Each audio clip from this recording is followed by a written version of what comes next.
Skandal besar di Pertamina dari pengolahan BBM bernilai ratusan triliun sampai membawa nama besar Reza Khalid yang untouchable, yang tidak bisa tersentuh hukum, namun anaknya jadi tersangka adalah gelombang berita besar yang tidak pernah selesai akan mega korupsi di Indonesia ini. Di mana di ujung berita besar perilaku korupsi sejauh ini sampai putusan pengadilan tidak pernah dihukum tertinggi alias dihukum mati. Sehingga tidak heran ada ratusan bahkan ribuan kasus yang belum terungkap karena tebang pilih masih terus melakukan korupsi di banyak BUMN dan departemen pemerintah hingga detik ini. Semua itu membuat muak netizen dan masyarakat sipil. Lalu banyak timbul di benak masyarakat pertanyaan, bagaimana menyelesaikan masalah korupsi yang terlalu banyak yang dilakukan dalam 10 tahun terakhir ini misalnya. Karena kita tahu pemimpin yang dulu sangat lemah manajemen bernegaranya dan dirinya sangat menyukai perhatian atau craving for attention. Jadi yang dilakukan hanyalah pamer-pamer, flexing, terlihat membangun padahal borosnya dan merugikan negara serta menyebabkan pejabat-pejabat memainkan uang rakyat, memainkan anggaran dan pajak tanpa dia melakukan apapun untuk menyetopnya. Tindakannya tidak pernah ada yang pro rakyat, yang ada adalah pro kepentingan, terutama kepentingan dirinya.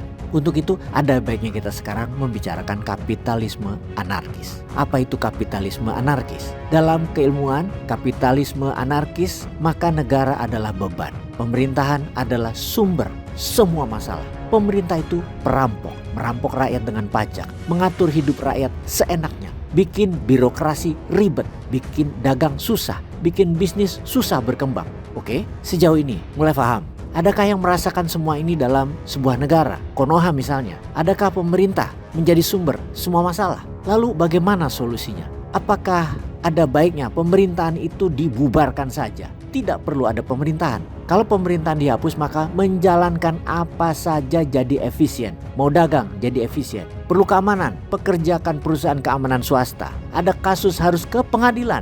Tinggal pilih pengadilan swasta yang banyak pilihan. Gak ada lagi monopoli negara atas hukum, atas ekonomi, atas keamanan, atau pendidikan. Pokoknya semuanya bebas, semuanya swasta. Bahkan bisa bikin uang sendiri pakai kripto. Semuanya bebas. Dalam kebebasan individu, banyak yang bertanya, kenapa saya harus bayar pajak? Sistem agama sudah mengajarkan untuk memberikan sedekah atau berbagi. Maka pakai saja itu sebagai preference, pendapat pribadi masing-masing. Dan berikan langsung kepada yang mereka mau berikan. Atau berikan kepada yang memerlukan.